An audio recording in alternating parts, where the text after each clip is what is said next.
আমরা যারা ইতিপূর্বে আমাদের উপার্জনের ভেতরে অবৈধ কোনো কিছুকে প্রবেশ করে ফেলেছি, না জেনে না বুঝে, এখন আমি তওবা করতে চাই, এখন আমি সঠিক ট্র্যাকে ফিরে আসতে চাই। আমার উপার্জনে যে পরিমাণ হারাম আছে সেটাকে ফিল্টার করে আমি বের করে আমি সেখান থেকে মুক্ত হতে চাই। তাহলে আমার তওবা করার উপায়টা কি?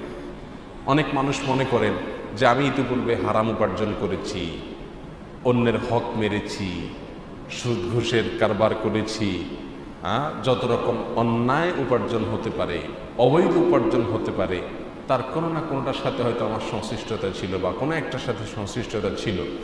এভাবে আমার যে উপার্জনগুলো আমার সম্পদের মধ্যে যুক্ত হয়ে গেছে ইতিমধ্যে, আমি সেখান থেকে আল্লাহর কাছে ক্ষমা চেয়ে যদি তওবা করি যে আল্লাহ আমি আর জীবনে করব না, তাহলে বোধহয় ইতিপূর্বে যা করেছি সেগুলো সব হালাল হয়ে যাবে। ব্যাপারটি কিন্তু সেরকম না। অন্যান্য অপরাধ, একজন মানুষ জেনা করে ফেলেছেন, একজন মানুষ মিথ্যা কথা বলে ফেলেছেন, একজন মানুষ একটা হারাম জিনিস দেখে ফেলেছেন, হারাম জিনিস শুনে ফেলেছেন, এ সমস্ত ক্ষেত্রে তিনি যদি আল্লাহর কাছে মাফ চান যে আল্লাহ আমি এই অন্যায় কাজটি আর কখনো করব না, যেটা হয়ে গেছে আপনি আমাকে মাফ করে দিন, আশা করা যেতে পারে আল্লাহ সুবহানাহু ওয়া তাআলা তাকে মাফ করে দিবেন। কিন্তু কারোর অর্থনৈতিক অধিকার অথবা যে কোনো অধিকার, অন্য মানুষের অধিকার যদি আপনার কাছে থাকে, পাওনা যদি আপনার কাছে থাকে, সেক্ষেত্রে আপনি আল্লাহর কাছে চিৎকার করে করে যদি বলেন আল্লাহ আমি আর জীবনে একটি পয়সাও অবৈধ উপার্জন করব না, সারা জীবন যদি চিৎকার করতে থাকেন, আপনার আগেরগুলো কোনো অবস্থাতেই হালাল হয়ে যাবে না। কথা কি বুঝাতে পারছি? তাহলে অবৈধ উপার্জন থেকে তওবা করার জন্য দুটি কাজ করতে হবে। নাম্বার এক, লজ্জিত হয়ে আল্লাহর কাছে তওবা করতে হবে, প্রতিজ্ঞা করতে হবে যে আমি অন্যায়ের পথে আর পা বাড়াবো না।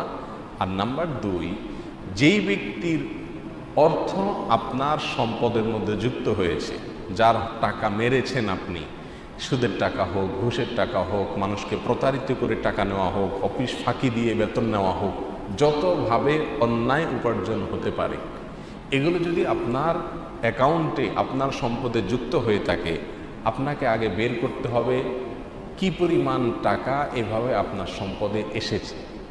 চূড়ান্ত তালিকা বা চূড়ান্ত অ্যামাউন্ট যদি আপনি ঠিক করতে না পারেন, আনুমানিক একটা অঙ্ক আপনাকে বের করতে হবে যে এটার বেশি হবে না। এরপরে মালিক যদি পাওয়া যায় বা মালিকের আপনার সংবাদ যদি আপনার জানা থাকে, তাহলে মালিকের কাছে সেই টাকাটা পৌঁছাতে হবে। জটিল একটি বিষয়।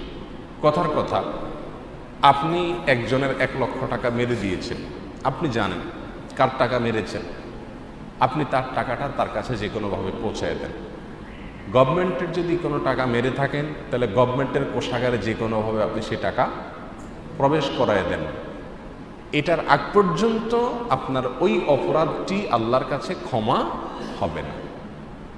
আর যদি মালিক খুঁজে না পাওয়া যায়, এত মানুষের হক মেরেছি, কে কোথায় আছে এগুলো খুঁজে বের করা যাবে না বা মনেও নেই সবগুলো, তাহলে যেই পরিমাণ টাকা অন্যের মেরেছি সেই পরিমাণ টাকা অনুমান করে, আন্দাজ করে একটা অ্যামাউন্ট ঠিক করে সেটাকে একসাথে হোক ধীরে ধীরে হোক দান করে দিতে হবে। এবং দানের সময় নিজে দান করছি, নিজে সওয়াব পাবো এরকম কোনো আশা থাকতে পারবে না, বরং আশা থাকবে এই যে আমি দান করছি, এই অর্থের যে মালিক, এই সম্পদের যিনি মালিক, তার পক্ষ থেকে সওয়াবটা তিনি পাবেন। কিয়ামতের দিন তিনি যদি দাঁড়ান সামনে এসে, তাহলে বলা যাবে ভাই আপনার 10 টাকা আমি মেরেছিলাম আর এই 10 টাকা আপনার পক্ষ থেকে আমি দান করে দিয়েছিলাম, এই 10 টাকার সওয়াব বা বিনিময় এটা আপনার প্রাপ্য। কথা কি বুঝাতে পারছি? তাহলে আমাদের ইতিপূর্বে যত অন্যায় উপার্জন আছে, হারাম উপার্জন আছে, সেগুলা থেকে আমরা যদি তওবা করে সঠিক ট্র্যাকে আসতে চাই, যাতে আমাদের হজ কবুল হবে, আমাদের দোয়া কবুল হবে, আমাদের ইবাদত কবুল হবে, আমরা জান্নাতের উপযুক্ত হতে পারবো, সেরকম যদি আমরা হতে চাই, তাহলে একে তো লজ্জিত হয়ে আল্লাহর কাছে তওবা করতে হবে যে আল্লাহ আমি আর এই অন্যায় করবো না। আর দ্বিতীয়ত ওই সংশ্লিষ্ট সম্পদের প্রাপককে টাকাটা পৌঁছাতে হবে।